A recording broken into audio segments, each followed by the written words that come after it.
On va changer de registre. Comment est-ce que je fais bouger ça? Par ici? Oui, c'est bon. Oui, c'est bon. Naguib, mon collègue, vous a parlé de ça. Et je vais vous parler du reste dans la mesure du possible. Alors, on se situe dans les autres. C'est comme un zoom-out qu'on vient de faire par rapport à la présentation de Naguib. Alors, depuis plusieurs années au GRIP, on mène des recherches pour je dirais, décrire et comprendre le développement des mésadaptations. Et c'est un peu le projet ambitieux que des centres comme le GRIP et d'autres dans le monde poursuivent. Donc, c'est un projet ambitieux en ce sens que ce qui nous intéresse particulièrement, c'est beaucoup de choses, notamment de décrire les trajectoires individuelles.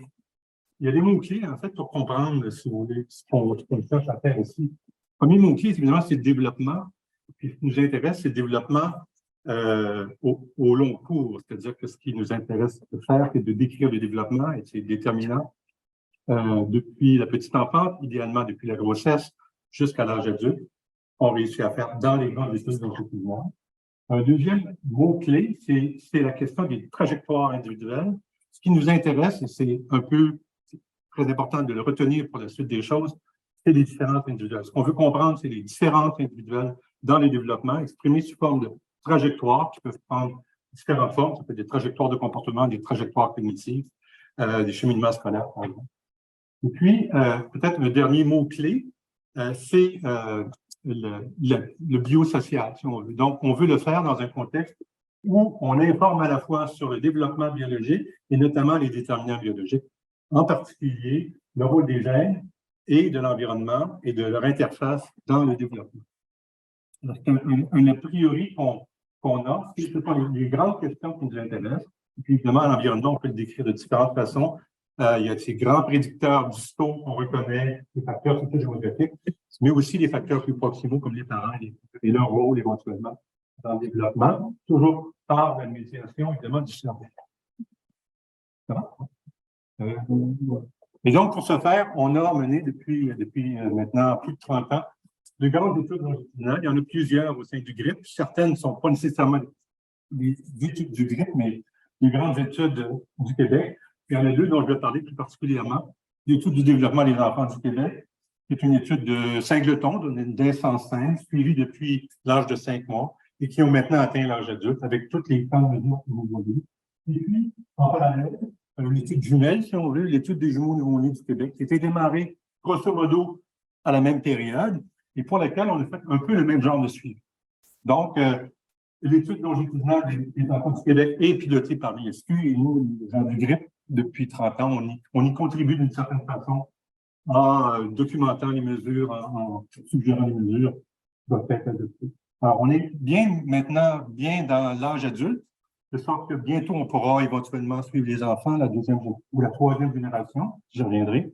Et puis, on a fait aussi plein d'évaluations. Ce qui nous intéresse, évidemment, c'est le développement dans tous ces états. Donc, on s'intéresse bien sûr à la santé mentale, qui est au cœur de notre thème aujourd'hui. On s'intéresse aussi au développement cognitif, au cheminement scolaire, au développement des mésadaptations de façon plus large. Donc, c'est vraiment le terme qui est peut-être qui décrit le mieux ce qu'on cherche à faire, c'est la santé globale en quelque sorte. Bon, ce que nous permettent de faire ces grandes études longitudinales, c'est de décrire le développement, de postuler des modèles. Ici, par exemple, c'est un exemple où on cherche à comprendre ce qui fait qu'un enfant peut réussir ou pas son cheminement scolaire de la première année à la 6e année. Et on cherche à le faire dans un contexte où on a des informations sur le développement cognitif, c'est ce qu'on a appelé les habiletés fluides. On fait une distinction ici entre les habiletés fluides et les habiletés cristallisées, qui sont essentiellement des connaissances que l'enfant a pu acquérir au cours de la période préscolaire, avec lequel il vient à l'école équipé ou pas, plus ou moins. Alors, ce qu'on postule ici, ce qu'on réussit à tester, c'est comment, déjà à partir d'un petit enfant, à partir d'un certain nombre de mesures fluides, puis des mesures cristallisées, comme la connaissance des nombres, la connaissance des lettres, ça nous permet de prédire assez rapidement le cheminement scolaire, déjà l'entrée en milieu scolaire, et avec une sorte de stabilité qui s'ensuit, avec une meilleure prédiction par la suite mais quand même, déjà à partir de la première année, on peut prédire 60% des disparités congénères, ce qui est énorme. Un exemple de ça, plus près de peut-être de notre intérêt, on peut aussi faire des évaluations de plus sophistiquées, parce qu'on a des mesures répétées, par exemple, des symptômes dépressifs. Ici, on a aussi recueilli des informations sur le risque de décrochage scolaire et la victimisation par les pairs. Et la question qu'on pose ici, c'est dans quelle mesure ces différents éléments peuvent prédire de façon longitudinale ou pas le risque suicidaire mesuré à l'adolescence et à l'âge adulte. C'est ce qu'on observe ici, avec toutes les qualités de données qu'on peut avoir et puis les possibilités de mesurer la stabilité, par exemple. Ce qu'on voit, c'est qu'il y a deux éléments principaux qui prédisent, sont des trois qu'on a retenus ici, les dépressions et la victimisation par les pairs, qui, chacun, prédisent de façon unique le risque suicidaire. Partiellement, bien sûr, il y a beaucoup d'autres choses qui doivent être prises en compte, mais quand même de façon significative. Ce qui est intéressant dans ce genre de design-là, c'est qu'on peut voir que déjà la dépression à 12 ans, au-delà des éléments qui viennent par la suite, ajoute à la prédiction. Des gens, et puis même pas de façon directe, mais aussi de façon indirecte en influençant, les femmes influencées peut-être un peu fort, mais en étant associés au décrochage scolaire, ils ne sont pas la victimisation par les suite. La dépression, les sentiments dépressifs ou les symptômes dépressifs mesurés très tôt, au début de l'adolescence, dit au-delà de ce qui va s'enfuir. Et par des voies qui sont directes et certaines qui sont indirectes. Alors, voilà. Donc, ça, c'est une façon de décrire, à partir des grandes études longitudinales, dans les études de Singleton. On peut aussi aller beaucoup plus loin dans l'analyse étiologique. Et c'est là qu'entre en jeu l'étude des jumeaux nouveau-nés. On dit, un, c'est bien, mais deux, c'est mieux. Qu'est-ce que nous permet l'étude des jumeaux? C'est, bien sûr, de mesurer non seulement les différences individuelles, les différences intrafamiliales, mais aussi de mesurer les variances intrafamiliales, c'est un élément important. Et déjà là, c'est une grande contribution, mais aussi que les jumeaux viennent en plus avec un bénéfice supplémentaire sur le plan linguistique. C'est qu'il y a deux types de jumeaux, les jumeaux monozygotes et les jumeaux dizygotes, de sorte qu'on peut utiliser cette différence d'appariement génétique pour essayer de comprendre les facteurs génétiques dans l'étiologie des différents phénomènes.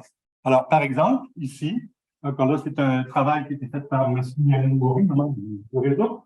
On a mesuré donc pour l'appeler l'impulsivité agressive, et on peut déjà observer, simplement en utilisant le protocole de jumeaux, de calculer la similarité entre les jumeaux monozygotes et de comparer la similarité chez les dizygotes. On voit très bien qu'il y a une différence de similarité qu'on explique par des facteurs génétiques. Alors, le modèle des jumeaux, essentiellement, il réside dans cette distinction entre la similarité des monozygotes avec celle des dizygotes, et on peut, par des modèles mathématiques, identifier le pourcentage de variantes, le pourcentage des différences individuelles qui s'expliquent par des facteurs génétiques. Ce qu'on voit ici, c'est assez nettement qu'il y a des très grandes différences liées au fait qu'il y a une similarité génétique.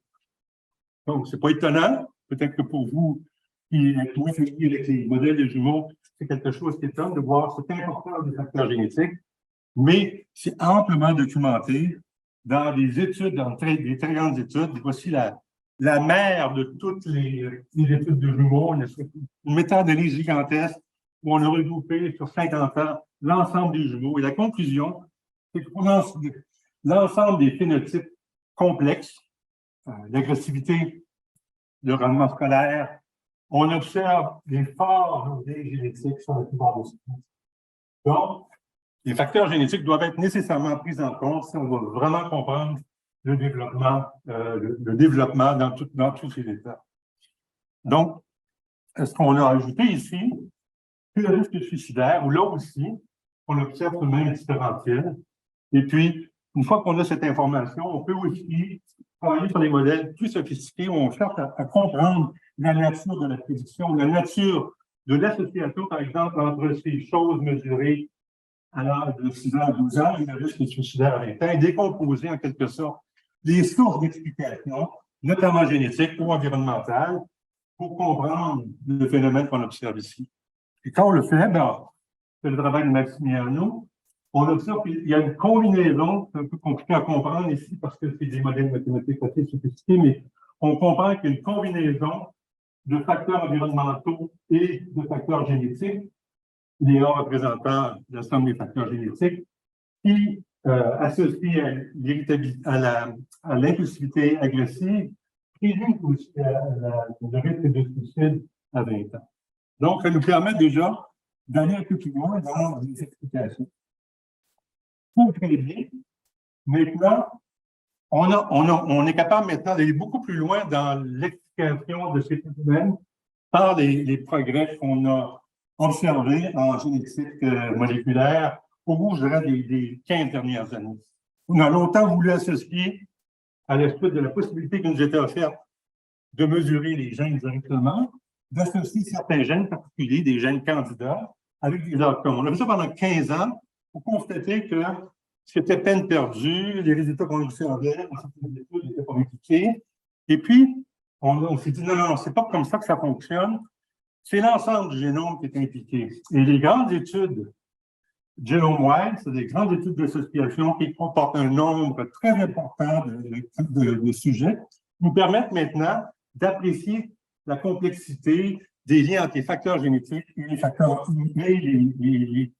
les phénotypes complexes, par exemple l'agressivité, par exemple le rendement scolaire. Alors, ce que ces choses nous révèlent, c'est que l'architecture génétique des vagues complexes est attribuable en partie à une combinaison d'un vraiment très grand nombre de variants, 5, qu'on appelle des SNP, qui contribuent chacun de façon très faiblement à la prédiction du trait. Donc, si vous essayez de prédire à partir d'un SNP ou d'un marqueur génétique, vous ne prédisez presque rien. Mais si vous les cumulez de façon additive, et là, vous arrivez à un score qu'on appelle le score polygénique, qui peut être appliqué dans des études plus spécifiques. Et là, on observe une explication qui est quand même substantielle. Une approche, ça n'atteint pas le niveau de qualité qu'on observe avec les études de jumeaux, mais qui s'approche quand même de façon significative à prédire ces phénotypes complexes. Donc, l'idée qu'il faut retenir, c'est qu'il n'y a pas vraiment de gènes, et ça, c'est assez révolutionnaire quand on y pense. On a longtemps pensé qu'on était capable d'identifier des gènes qui étaient responsables en partie de phénotypes complexes. Ce n'est pas le cas. Ce qui permet la prédiction, c'est vraiment le cumul de ces variations génétiques qu'on mesure à l'intérieur et de façon générale dans le génome. Ce qui est intéressant pour nous, pour comprendre le développement, c'est que ces grandes études GWAS nous permettent maintenant de calculer ces scores polygéniques et donc de les appliquer dans les grandes études dont je faisais mention tout à l'heure. Il y en a quelques-uns qui ont été évoqués dans les assez récemment, ont été, calculés, dérivés des grandes études d'association pangénomique. Et vous en avez quelques-uns. La réussite scolaire, la diplomation, qui prédisent de QI, donc les capacités cognitives, et puis plus près de nous, dans ce qui nous intéresse ici, évidemment, des outcomes comme le TDAH, comme les comportements externalisés en général, l'anxiété, la dépression, le trouble bipolaire. Et donc, il y a une effervescence sur le plan génétique dans ces grandes études qui nous permet maintenant d'espérer que dans quelques années, on aura de très bons prédicteurs génétiques, des trajectoires individuelles, qu'on pourra ensuite utiliser en interaction avec, par exemple, certains facteurs. On nous parlait tout à l'heure de maltraitance, comment, par exemple, les expériences de maltraitance peuvent être combinées à certaines vulnérabilités génétiques pour expliquer les entraînements d'intérêt. Donc, il y a vraiment une révolution qui est en cours. Et je voudrais vous laisser avec peut-être un exemple, celui qu'on n'entendait peut-être pas. Si je vous avais demandé quel est le score polygénique qui va connaître le plus de succès, vous n'auriez certainement pas dit la diplomatie. La diplomation, c'est-à-dire l'atteinte d'un nouveau niveau de scolarité. Or, c'est effectivement sur cette dimension-là qu'on observe les meilleures prédictions grâce à une gigantesque étude d'association pangénomique qui a impliqué 3 millions de personnes. Les nombres sont très importants parce que plus qu'on a de personnes qui participent, plus on est capable de préciser la valeur de chacun de ces variants, parce qu'il y en a des millions qui sont généralement considérés dans ces grandes études. Alors, pour vous donner avec quelques exemples, on a calculé le score polygénique dans les grandes études. Et ce que ça nous permet de faire, c'est de prédire le niveau d'éducation de la mère, 16 de niveau d'éducation des parents des enfants qui participent.